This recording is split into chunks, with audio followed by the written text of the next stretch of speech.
Cinema പ്രേക്ഷകർ ഒന്നടങ്കം കാത്തിരിക്കുന്ന എമ്പുരാൻ എന്ന ബിഗ് ചിത്രം റിലീസിനായി ഒരുങ്ങുകയാണ്. അവസാന സമയത്ത് പ്രൊഡക്ഷനിൽ ചില പ്രശ്നങ്ങൾ ഉണ്ടായിരുന്നു.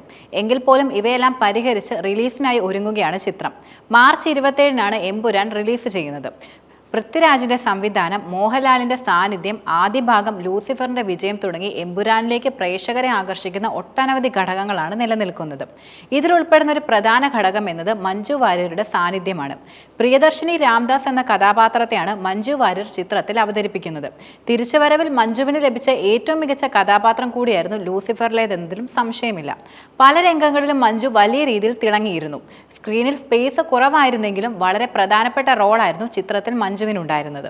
എമ്പുരാനിൽ പ്രിയദർശിനിയായി മഞ്ജു വീണ്ടും എത്തുമ്പോൾ പ്രേക്ഷകരുടെ പ്രതീക്ഷകൾ വലിയ തോതിലാണ് ഉയരുന്നത്. മഞ്ജുവിനെ ലൂസിഫറിലും എമ്പുരാനിലും മേക്കപ്പ് ചെയ്തതിനെ കുറിച്ച് സംസാരിക്കുകയാണ് ഇപ്പോൾ മേക്കപ്പ് മാൻ ശ്രീജിത്ത് ഗുരുവായൂർ. ഒരു അഭിമുഖത്തിലായിരുന്നു അദ്ദേഹം തന്റെ ഈ പ്രതികരണം നടത്തിയത്. ലൂസിഫറിന്റെ ക്യാരക്ടർ ബ്രീഫിംഗിൽ എന്നോട് ആദ്യം മെൻഷൻ ചെയ്തത് മഞ്ജു ചേച്ചിയുടെ കാര്യമായിരുന്നു. മഞ്ജു വാര്യരുടെ ആ ക്യാരക്ടറിന് കുറച്ച് എലഗന്റ് ഫീലായിരുന്നു ആവശ്യം. ഇതുവരെ മഞ്ജു ചേച്ചിയെ പ്രസന്റ് ചെയ്യാത്ത രീതിയിൽ വേണമായിരുന്നു. മാത്രമല്ല കുറച്ചുകൂടി ബോൾഡും ആവണം. പൃഥ്വിരാജ് എന്നോട് ആദ്യം പറഞ്ഞ റെഫറൻസ് വില്ലൻ സിനിമയിലെ മഞ്ജു ചേച്ചിയുടെ ലുക്കായിരുന്നു. ആ ലുക്കാണ് എൻ്റെ മനസ്സിലുള്ളതെന്ന് അദ്ദേഹം തുറന്നു പറയുകയും ചെയ്തിരുന്നു. മാത്രമല്ല അത് ശ്രീജിത്താണ് ചെയ്തതെന്ന് മഞ്ജു ചേച്ചിയും പറഞ്ഞു. വില്ലൻ ചെയ്യുന്ന സമയത്ത് ബി ഉണ്ണികൃഷ്ണൻ സാറും മഞ്ജു ചേച്ചിയുടെ ക്യാരക്ടറിന് കുറച്ച് എലഗൻസ് വേണമെന്ന് പറയുകയുണ്ടായി.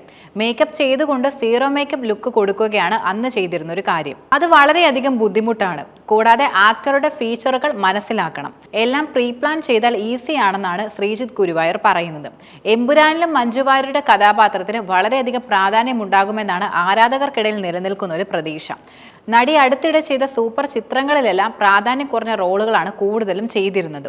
രജനീകാന്ത് ചിത്രം വേട്ടയാനിൽ മഞ്ജുവിന് കാര്യമായ റോളൊന്നും ഉണ്ടായിരുന്നില്ല. അജിത് ചിത്രം തുനിവിലും പ്രാധാന്യം കുറവായിരുന്നു ഉണ്ടായിരുന്നത്. ഇനി വരാനിരിക്കുന്ന മിസ്റ്റർ എക്സ് എന്ന തമിഴ് സിനിമയിൽ മുഴുനീള റോളാണ് താരത്തിനുള്ളതെന്നാണ് സൂചനകളെല്ലാം. എമ്പുരാനിൽ തന്റെ കഥാപാത്രം ചെറുതാണെന്ന് സാനിയ അയ്യപ്പൻ അടുത്തിടെ വെളിപ്പെടുത്തിയിരുന്നു. മഞ്ജു വാര്യരുടെ മകളായിട്ടായിരുന്നു ലൂസിഫർ എന്ന ചിത്രത്തിൽ സാനിയ അഭിനയിച്ചിരുന്നത്. മഞ്ജുവിന് പ്രാധാന്യം കുറയുമോ എന്നാണ് ഇപ്പോൾ ആരാധകരുടെ എല്ലാം ആശങ്ക. ഒന്നിന് പിറകെ ഒന്നായി സിനിമകളായി കരിയറിലെ വലിയ തിരക്കുകളിലാണ് മഞ്ജു വാര്യർ ഇപ്പോൾ ഉള്ളത്. മലയാളത്തിൽ ഫുട്ടേജ് ആണ് നടിയുടെ ഒടുവിൽ പുറത്തിറങ്ങിയ ചിത്രം എന്നത്. ഈ ചിത്രം അത്ര കാര്യമായി ശ്രദ്ധിക്കപ്പെട്ടിരുന്നില്ല. മലയാളത്തിൽ നിലവിൽ മഞ്ജുവിന് ഒരു ഹിറ്റ് സിനിമ വളരെയധികം അനിവാര്യമാണെന്നും പറയാം. താരത്തിന്റെ അടുത്ത കാലത്തിറങ്ങിയ ഒരു മലയാള സിനിമയും ഹിറ്റായിട്ടില്ല എന്നതാണ് ഇതിന് പിന്നിലെ പ്രധാന കാരണം. പക്ഷെ തമിഴിൽ ചെയ്യുന്ന സിനിമകൾ ഹിറ്റാവുകയും ചെയ്യുന്നുണ്ട്. എമ്പുരാനിൽ മഞ്ജു വാര്യരെ കാണാനുള്ള കാത്തിരിപ്പിലാണ് ആരാധകരെല്ലാം ഇപ്പോൾ ഉള്ളത്.